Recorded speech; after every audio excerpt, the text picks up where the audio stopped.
Okay, next term है अपने पास cost accounting and cost accountancy.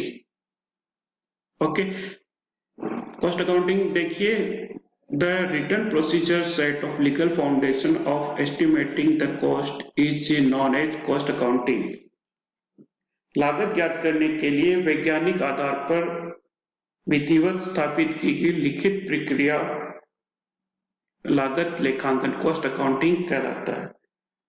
Costing के अंदर स्वरूप लिखित भी हो सकता है और मौखिक भी हो सकता है, लेकिन लागत लेखांकन कॉस्ट अकाउंटिंग के अंतर्गत जो प्रक्रिया होती है वो बिल्कुल रिटर्न के अंदर होती है। नेक्स्ट अपने पास cost accounting, cost accountancy. This term is over and above costing और कॉस्ट अकाउंटिंग। उसके बाद की टर्म है cost accountancy. It envisage applications of costing and cost accounting in the business setup.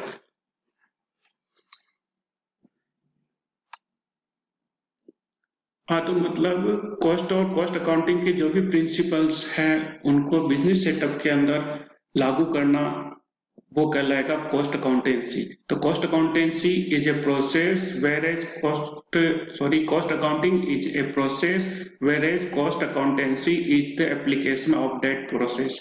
तो ये जो भी कॉस्ट अकाउंटिंग का जो प्रोसेस है उसको अपने बिजनेस सेटअप के अंदर लागू करना वो कहलाता है cost accountancy. Okay,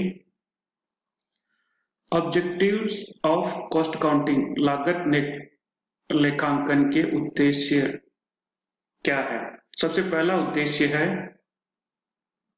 cost assignment, लागत निर्धारण। तो सबसे पहले जो भी प्रोड्यूसर होता है, जो उत्पादन करता हो, वो क्या देखना चाहेगा कि कारखाने में जो वस्तु निर्मित की है उसकी टोटल कॉस्ट कितनी है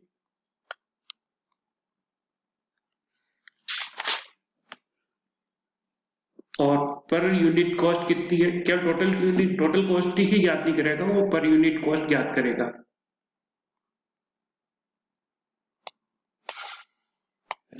पर यूनिट कॉस्ट। उसके बाद में लागत के जो विभिन्न खर्चे हैं, जो कंपोनेंट्स ऑफ कॉस्ट, वो क्या है, जैसे material, labour and other expenses. तो मटेरियल कितना यूज आया और लेबर में कितना कॉस्ट लगी और अदर जो एक्सपेंसेस है उसके अंदर कितना लागत का पोर्शन आया है, इन सबको कॉस्ट असेसमेंट, लागत का निर्धारण उद्योगपति करेगा। उसके बाद होता है कॉस्ट कंट्रोल। कॉस्ट कंट्रोल के अंदर देखो, जो उत्पादन करता है वह किसी वस्तु का उत्पादन प्रारंभ करने से पहले उसके एक स्टैंडर्ड कॉस्ट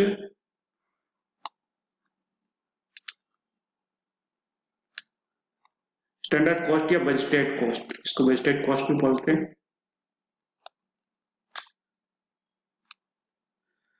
वो निर्धारित कर लेगा। और उसके बाद में जब उत्पादन होगा तो वो उत्पादन में जो उसकी लागत है उसको स्टैंडर्ड कॉस्ट से कंपेयर करेगा, और जहां पर भी उसको लगेगा कि ज्यादा खर्चा हो रहा है, कॉस्ट में ज्यादा अपव्यय हो रहा है, एक्स्ट्रा खर्चा हो रहा है, तो उसको कॉस्ट को कंट्रोल या कॉस्ट को रिडक्शन का प्रयास किया जाएगा। तीसरा है कॉस्ट रिडक्शन। कॉस्ट रिडक्शन जैसे अपन ने बताया कॉस्ट कंट्रोल के अंदर ही होता है। कॉस्ट कंट्रोल के अंदर जो भी कॉस्ट होती है उसको स्टैंडर्ड कॉस्ट से कंपेयर किया जाता है, एक्चुअल कॉस्ट और स्टैंडर्ड कॉस्ट, इसमें जो डिफरेंस होता है, तो डिफरेंस किस कारण से है, अगर डिफरेंस ज्यादा है तो कॉस्ट रिडक्शन का कार्य किया जाएगा।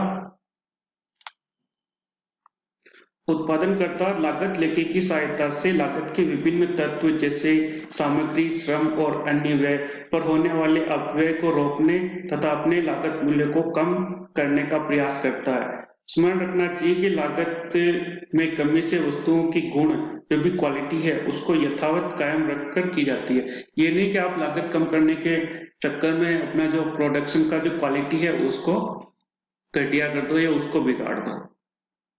लागत लेखांकन का अगला उद्देश्य है हेल्पफुल इन डिसीजन मेकिंग। कोई भी डिसीजन जो उत्पादन करता होता है उसको लेने के लिए उसके पास लागत आ जाती है। अब उसको पता चलेगा कि जो काम वो कर रहा है उसमें प्रॉफिट हो रहा है या लॉस हो रहा है।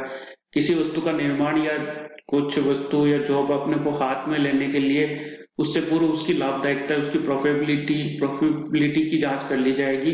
अगर अपने को उससे प्रॉफिट हो रहा है तो वो अपन कार्य करेंगे, अदरवाइज अपन उसको छोड़ देंगे। और फिर अपन वस्तु का जो मूल्य है उसका निर्धारण करने में भी लागत काफी हेल्पफुल है, क्योंकि अगर अपन कॉस्ट ज्ञात होगी तो अपन उसमें अपना प्रॉफिट जोड़कर और सेलिंग प्राइस ज्ञात कर लेंगे, तो सेलिंग प्राइस ज्ञात करने में भी कॉस्ट काउंटिंग सहायक है। कोई टेंडर देते समय भी टेंडर मूल्य अपने को देना पड़ता है। कोई भी टेंडर अपन ले रहे हैं तो सबसे पहले अपन उस टेंडर का मूल्य देना पड़ेगा। तो मूल्य देने के लिए अपने पास लागत होना जरूरी है। अपने पास कितनी लागत आएगी उसको अपन पहले से निर्धारित कर लेंगे और उसके आधार पर अपन देखेंगे कि इसका टेंडर मूल्य कितना होना चाहिए। उसमें अपना प्रॉफिट भी जोड़ना जरूरी है, क्योंकि बिना प्रॉफिट के अगर अपन कोई काम करेंगे तो वो अपने पास सक्सेसफुल, लॉन्ग टर्म के लिए सक्सेसफुल नहीं होगा। कोई अपने पास डिपार्टमेंट है, एक डिपार्टमेंट में अपने को प्रॉफिट हो रहा है, एक डिपार्टमेंट में लॉस हो रहा है, तो जो लॉस हो रहा है उस डिपार्टमेंट को अपन बंद कर सकते हैं। किस आधार पर? अपन कॉस्ट के आधार पर देखेंगे कि कहाँ कॉस्ट ज्यादा लग रही है, और जहाँ कॉस्ट ज्यादा लग रही है उस डिपार्टमेंट को अपन बंद कर सकते हैं, और जहाँ प्रॉफिट हो रहा है उसका अपन एक्सपांशन कर सकते हैं, उसका विस्तार किया जा सकता है। अगला है अपने पास कंप्लायंस ऑफ स्टेचुटरी रिक्वायरमेंट। वैधानिक आवश्यकता की पूर्ति के लिए भी अपने को लागत लेखांकन करना जरूरी होता है। भारत में कई ऐसी कंपनियां हैं जिसके लिए लागत लेखा कंपनी अधिनियम के अंतर्गत केंद्रीय सरकार द्वारा अनिवार्य कर दिया गया है। इसकी एक लिस्ट भी सरकार द्वारा 50 कंपनी जो भी है वो जारी की हुई है। उन कंपनियों के अंदर लागत लेखांकन करना अनिवार्य है। तो लीगल स्टेचुटरी रिक्वायरमेंट के लिए भी कॉस्ट काउंटिंग करना आवश्यक है। ये भी एक उस उद्देश्य है।